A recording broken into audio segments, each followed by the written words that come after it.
નમસ્કાર દર્શક મિત્રો, @ગુજરાતમાં આપનું સ્વાગત છે।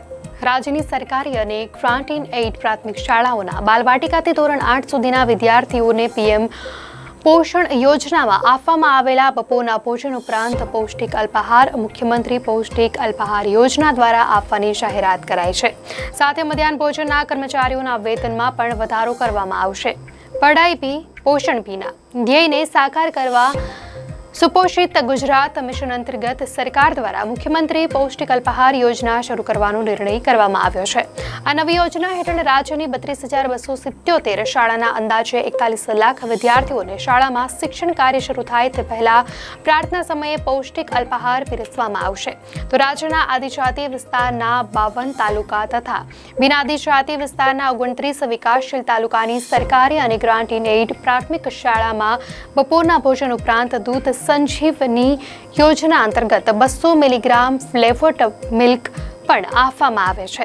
આમ આવા 81 તાલુકાઓની 12,522 શાળાઓમાં નોંધાયેલા 15.5 લાખ વિદ્યાર્થીઓને પીએમ પોષણના બપોરના ભોજન પછીની નાની રેસેસમાં આ પૌષ્ટિક અલ્પાહાર આપવામાં આવશે। તો રાજ્યમાં પીએમ પોષણ યોજના હેઠળ વિદ્યાર્થીઓને અપાતા કેલરી પ્રોટીનયુક્ત ગુણવત્તાસભર બપોરના ભોજન ઉપરાંત આ નવી યોજનામાં સપ્તાહ દરમિયાન ખાંડેલા સિંગદાણા સહિતની સુખડી, ચણા ચાટ, મિક્સ કઠોળ તથા શ્રી અન્નમાંથી બનાવેલી ખાદ્ય સામગ્રી અલ્પાહાર સ્વરૂપે આપવામાં આવશે। તો આ યોજનાના ફાયદાઓ જણાવતા મુખ્યમંત્રી ભૂપેન્દ્ર પટેલે તેમના એક્સ એકાઉન્ટ પર સંદેશો મૂક્યો છે કે સરકારની પઢાઈ પી પોષણ પી યોજના અંતર્ગત આ યોજના અમે શરૂ કરી છે।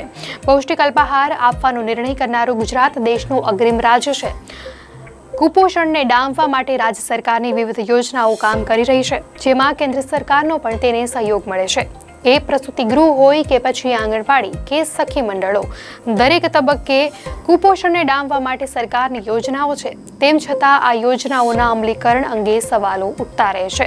તો આ સાથે જ પીએમ પોષણ યોજનાના માનદ વેતન ધારક સંચાલકને હવે ₹4500નું માસિક વેતન, 26 કે તેથી વધુ વિદ્યાર્થીઓ ધરાવતી શાળાઓના કુક કમ હેલ્પરને માસિક ₹3,750 તથા નાની શાળાઓ માટે વધારાના સ્ટાફ હેલ્પરને માસિક ₹1,500 વેતન આપવામાં આવશે।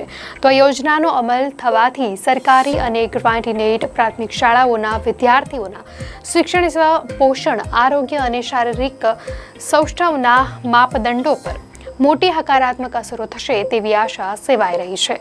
તો દર્શક મિત્રો, અંગે આપની શું પ્રતિક્રિયા છે, ચોક્કસથી જણાવશો।